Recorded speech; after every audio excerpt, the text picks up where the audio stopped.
आइए शुरू करते हैं दुनिया सुपरफास्ट। इजरायली प्रधानमंत्री नेतन्याहू ने युद्ध के लिए मांगा समर्थन। अमेरिका के राष्ट्रपति बाइडेन की तारीफ भी की। चीन दौरे पर आए यूक्रेन के विदेश मंत्री दिमित्रो कुलेबा ने चीनी विदेश मंत्री वांग यी से की मुलाकात। दक्षिण चीनी शहर मुंगयांगो में हुई दोनों के बीच मुलाकात। ब्रिटेन के रक्षा मंत्री का बर्लिन दौरा। बर्लिन के रक्षा मंत्री जॉन हीली से की मुलाकात। ब्रिटिश रक्षा मंत्री का हुआ जोरदार स्वागत। अमेरिका में एफबीआई प्रमुख को करना पड़ा सवालों का सामना। ट्रंप की हत्या की कोशिश में हुए सवाल जवाब।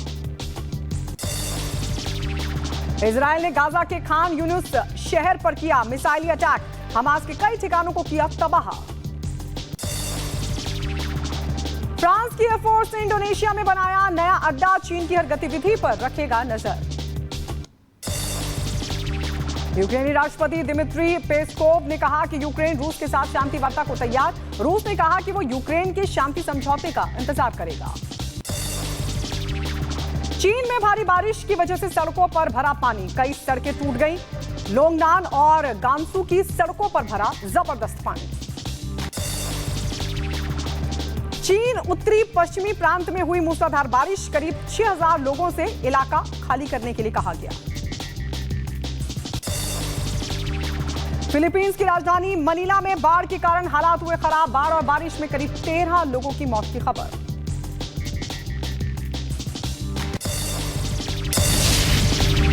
हूं आपके साथ गायत्री शर्मा। सुबह के 6 बज चुके हैं। तमाम बड़ी खबरें आपको बताएंगे, लेकिन शुरुआत करेंगे इस वक्त की कई बड़ी खबरों के साथ। ये 5 बड़ी खबरें कौन सी हैं जिन पर रिपब्लिक भारत की आज दिन भर नजर रहने वाली है। आपकी टेलीविजन स्क्रीन पर हम दिखा रहे हैं वो 5 बड़ी खबरें।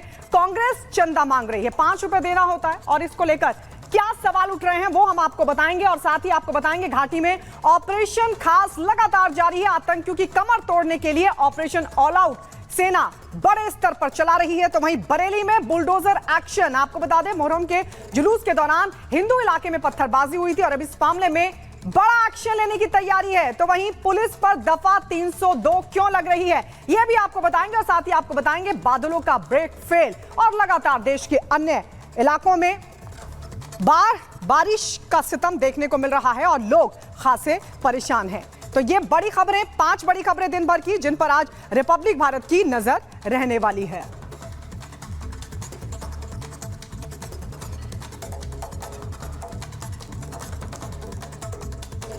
और चलिए शुरुआत करते हैं बरेली से। बरेली में जहां मुहर्रम के जुलूस के दौरान हिंदू इलाकों में पत्थरबाजी का मामला सामने आया और इस पूरे मामले में अब बड़ा एक्शन लेने की तैयारी है। जो आरोपी हैं उनके घर पर चलेगा बुलडोजर।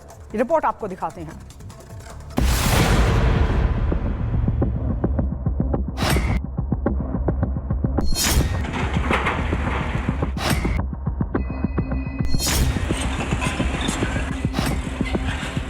तमाम कहा सुनी हंगामे और बवाल के बाद तेजपाल जिंदगी की जंग हार गया।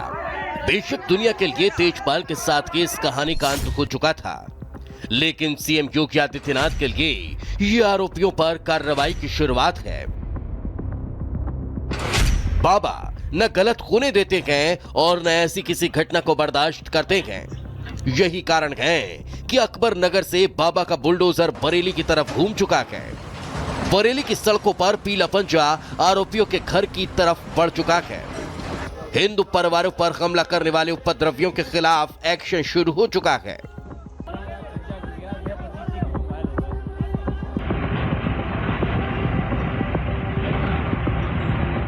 लाइन से तकरीबन 10 घर बताए जा रहे हैं जिस पर बुलडोजर कार्रवाई जो है वो की गई है। संभवतः ये उन्हीं के घर बताए जा रहे हैं जिन्होंने जो हिंसा 19 तारीख को हुई उसमें बढ़ चढ़कर आगे बढ़े हुए थे।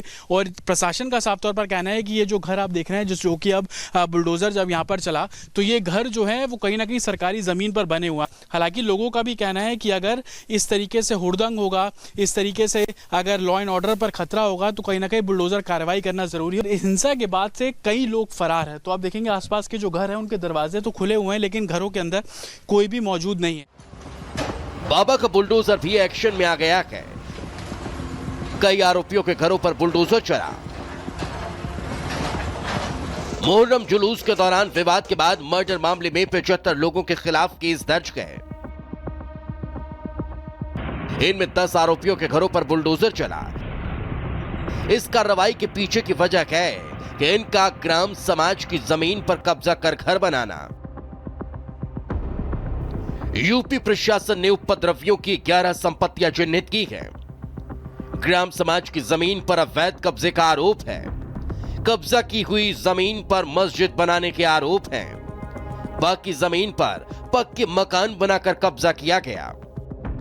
अभी तक लगभग 35 गिरफ्तारियां की जा चुकी हैं, जिसमें से 2 गिरफ्तारियां मुठभेड़ के दौरान की गई।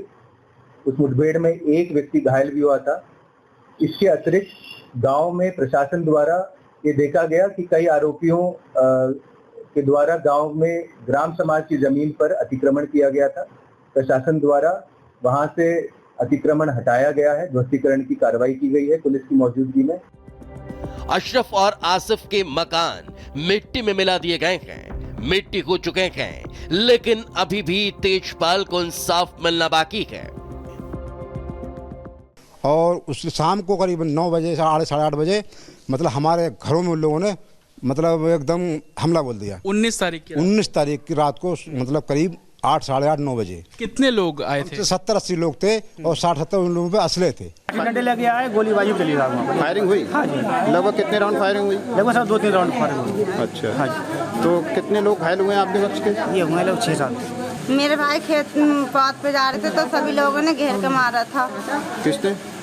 आधे मारे थे मेरे तेजपाल भाई को। घटना के बाद से ही इलाके में पुलिस की भारी तैनाती है। अब बाबा का बुलडोजर गरजने लगा है और पुलिस बाकी आरोपियों की तलाश में छापेमारी कर रही है। Bureau report, Republic Bharat. और अब बात करेंगे उत्तर प्रदेश के मुरादाबाद की। उत्तर प्रदेश का मुरादाबाद, जहां पर एक ब्यूटी इंस्टीट्यूट के डायरेक्टर पर एक बड़ा आरोप लगा है। आरोप लगा है कि वो दरअसल धर्मांतरण करवा रहा था। पुलिस को जैसी शिकायत मिली, पुलिस ने मामला दर्ज किया, एफआईआर दर्ज की, पूरे इंस्टीट्यूट को सील कर दिया है और अब इस पूरे मामले में छानबीन की जा रही है।